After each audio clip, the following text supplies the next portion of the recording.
childhood, my family was like a drop of water in a vast river, never remaining in one location for long.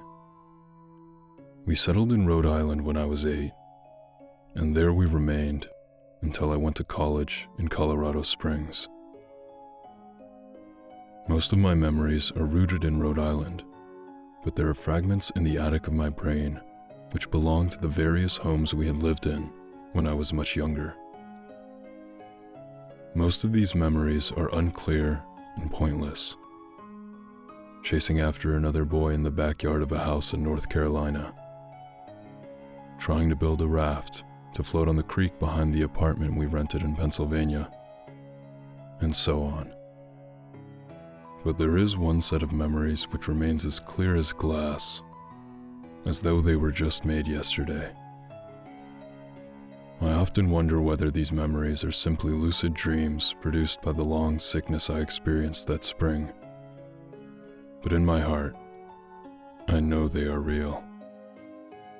We were living in a house just outside the bustling metropolis of New Vineyard, Maine. Population, 643. It was a large structure, especially for a family of 3. There were a number of rooms that I didn't see in the 5 months we resided there. In some ways, it was a waste of space, but it was the only house on the market at the time, at least within an hour's commute to my father's place of work. The day after my 5th birthday, attended by my parents alone, I came down with a fever. The doctor said I had mononucleosis, which meant no rough play and more fever for at least another 3 weeks. It was horrible timing to be bedridden.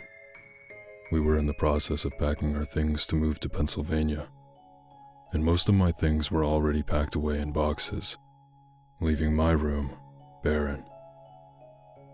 My mother brought me ginger ale and books several times a day, and these served the function of being my primary form of entertainment for the next few weeks. Boredom always loomed just around the corner, waiting to rear its ugly head and compound my misery. I don't exactly recall how I met Mr. Widemouth. I think it was about a week after I was diagnosed with mono. My first memory of the small creature was asking him if he had a name. He told me to call him Mr. Widemouth because his mouth was large. In fact, everything about him was large in comparison to his body.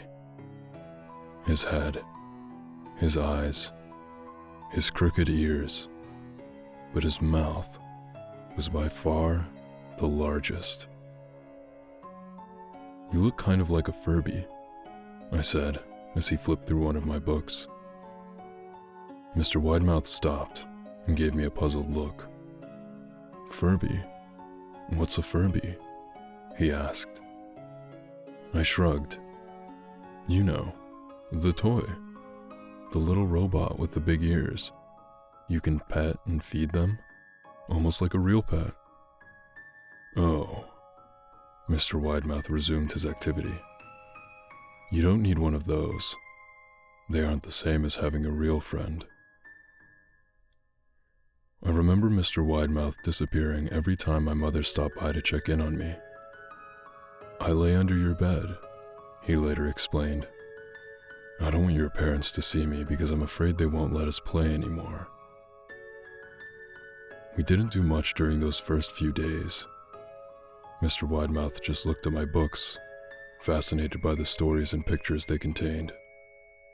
The 3rd or 4th morning after I met him, he greeted me with a large smile on his face. "I have a new game we can play," he said. "We have to wait until your mother comes to check on you, because she can't see us play it. It's a secret game." After my mother delivered more books and soda at the usual time, Mr. Widemouth slipped out from under the bed and tugged my hand. "We have to go to the room at the end of this hallway," he said. I objected at first, as my parents had forbidden me to leave my bed without their permission. but Mr. Widemouth persisted until I gave in. The room in question had no furniture or wallpaper. Its only distinguishing feature was a window opposite the doorway. Mr. Widemouth darted across the room and gave the window a firm push, flinging it open. He then beckoned me to look out at the ground below. We were on the second story of the house, but it was on a hill, and from this angle, the drop was farther than 2 stories due to the incline. "I like to play pretend up here," Mr. Widemouth explained. "I pretend that there is a big, soft trampoline below this window, and I jump. If you pretend hard enough, you bounce back up like a feather. I want you to try." I was a 5-year-old with a fever, so only a hint of skepticism darted through my thoughts as I looked down and considered the possibility. "It's a long drop," I said. "But that's all a part of the fun. It wouldn't be fun if it was only a short drop. If it were that way, you may as well just bounce on a real trampoline." I toyed with the idea, picturing myself falling through thin air, only to bounce back to the window on something unseen by human eyes. But the realist in me prevailed. "Maybe some other time," I said. "I don't know if I have enough imagination. I could get hurt." Mr. Widemouth's face contorted into a snarl, but only for a moment. Anger gave way to disappointment. "If you say so," he said. He spent the rest of my day under my bed, quiet as a mouse. The following morning, Mr. Widemouth arrived holding a small box.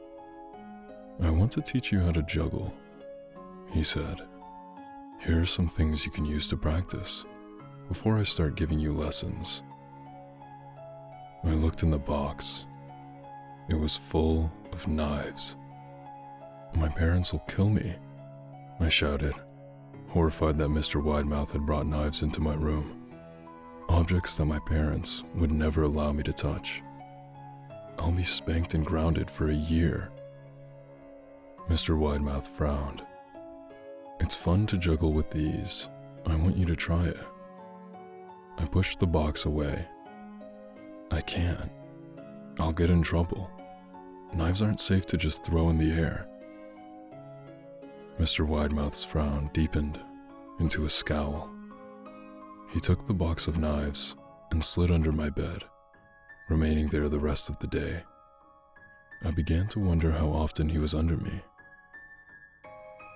I started having trouble sleeping after that.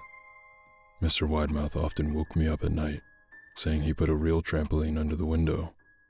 A big one that I couldn't see in the dark. I always declined and tried to go back to sleep, but Mr. Widemouth persisted. Sometimes he stayed by my side until early in the morning, encouraging me to jump. He wasn't so fun to play with anymore. My mother came to me one morning and told me I had her permission to walk around outside. She thought the fresh air would be good for me, especially after being confined to my room for so long. Ecstatic, I put on my sneakers and trotted out to the back porch, yearning for the feeling of sun on my face. Mr. Widemouth was waiting for me. "I have something I want you to see," he said. I must have given him a weird look, because he then said, "It's safe, I promise." I followed him to the beginning of a deer trail, which ran through the woods behind the house. "This is an important path," he explained. "I've had a lot of friends about your age. When they were ready, I took them down this path to a special place. You aren't ready yet, but one day, I hope to take you there." I returned to the house, wondering what kind of place lay beyond that trail. 2 weeks after I met Mr. Widemouth, the last load of our things had been packed into a moving truck. I would be in the cab of that truck, sitting next to my father for that long drive to Pennsylvania. I considered telling Mr. Widemouth that I would be leaving, but even at 5 years old, I was beginning to suspect that perhaps the creature's intentions were not to my benefit, despite what he said otherwise. For this reason, I decided to keep my departure a secret. My father and I were in the truck at 4 a.m. He was hoping to make it to Pennsylvania by lunchtime tomorrow with the help of an endless supply of coffee and a six-pack of energy drinks. He seemed more like a man who was about to run a marathon rather than one who was about to spend 2 days sitting still. "Early enough for you?" he asked. I nodded and placed my head against the window, hoping for some sleep before the sun came up. I felt my father's hand on my shoulder. "This is the last move, son. I promise. I know it's hard for you, as sick as you've been. Once Daddy gets promoted, we can settle down and you can make friends." I opened my eyes as we backed out of the driveway. I saw Mr. Widemouth's silhouette in my bedroom window. He stood motionless until the truck was about to turn onto the main road. He gave a pitiful little wave goodbye, steak knife in hand. I didn't wave back.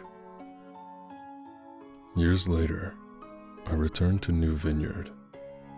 The piece of land our house stood upon was empty, except for the foundation.